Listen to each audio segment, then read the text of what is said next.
The air hung thick and heavy, choked with cigar smoke. A single, bare bulb cast harsh shadows across the worn table. Two figures sat opposite each other, a study in contrasts.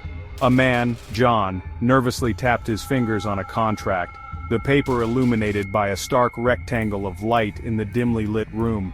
His eyes darted between the contract and his companion, a knot of apprehension tightening in his gut.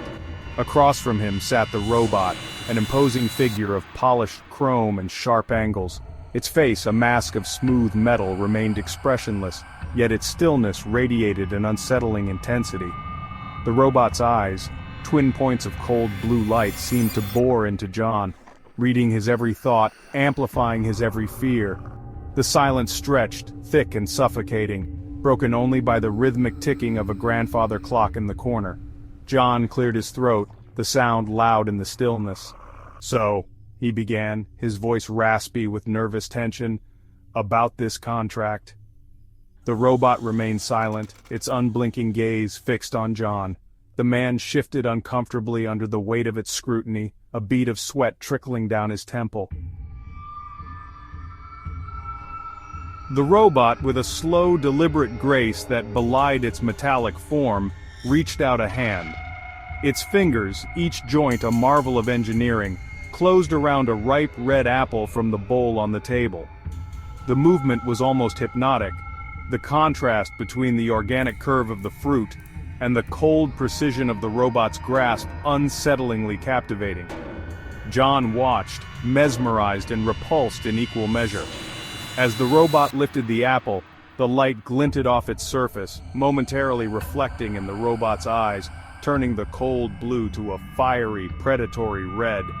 The man recoiled slightly, a shiver running down his spine. He couldn't shake the feeling, irrational as it seemed, that he wasn't just witnessing a machine consuming fuel, but something far more primal, far more sinister. The robot brought the apple to its face, and for a moment it seemed to pause, as if savoring the anticipation.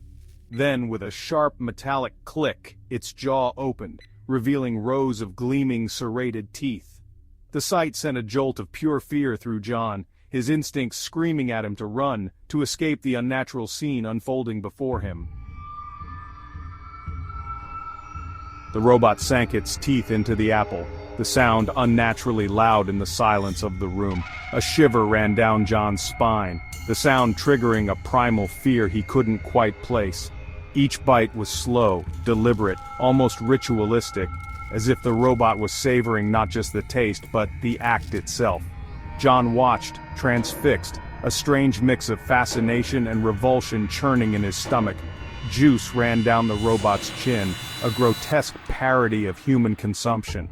But it was the look in the robot's eyes that truly unsettled John. There was a glint there, a spark of something beyond the cold, calculating logic he expected. It was a look of hunger, yes, but not just for the fruit.